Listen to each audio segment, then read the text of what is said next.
In the past 8 months, we've shown you nearly all the new GM W-body coupes, the mid-size front-drive cars that will serve well into the 90s as GM's staple high-volume models.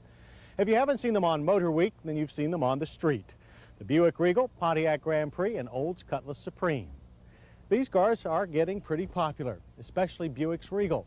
But strangely enough, Buick is still hanging on to its older front-drive Century, a car that would seem to compete directly with the new Regal. Why keep it around? To find out, we ordered one for a quick look. Up close, the Century Custom Coupe seems like less competition for the Regal than one might think. Even though it's been heavily restyled for '89, it's still a much more conservative car than the slickly styled Regal. But the Century does appeal to the older, more traditional Buick buyer, the driver who might shy away from the new W bodies. However, conservative doesn't have to mean obsolete.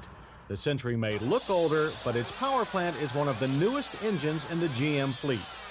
The 3.3-liter V6 produces 160 horsepower and a healthy 185 pound-feet of torque, 25 more horsepower than the Regal's 3.1-liter motor.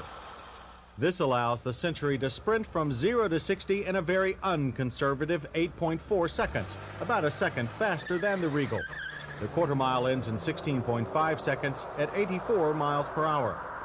The Century's underpinnings are also new. Buick's Dynaride suspension gives the car handling on a par with the standard Regal.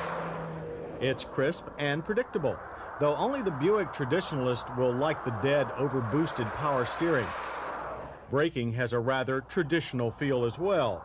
The front disc rear drum combination delivered good stability and a reasonable average stopping distance of 138 feet. But severe fade and nosedive give quick stops a rather unsettling feel. While much of the Century has been updated, Buick designers continue their very conservative approach to the interior. No CRT screens for Buick. Controls are sparse and most dash hardware looks a bit outdated. The minimalist gauges make even a Cadillac dash look busy. Fortunately, there's plenty of comfort available from the well-padded bench seat. Room and comfort are also plentiful in the back. And like all good Buicks, there's a generous trunk. Liftover, however, is a bit high. But prospective buyers aren't likely to quibble over details once they see the price.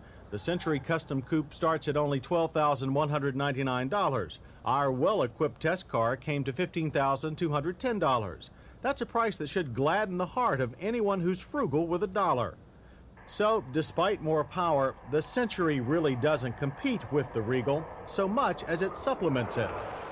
Retaining the Century Custom Coupe in the lineup allows Buick to reach out to younger customers without alienating the many faithful ones that have stood by the division for years.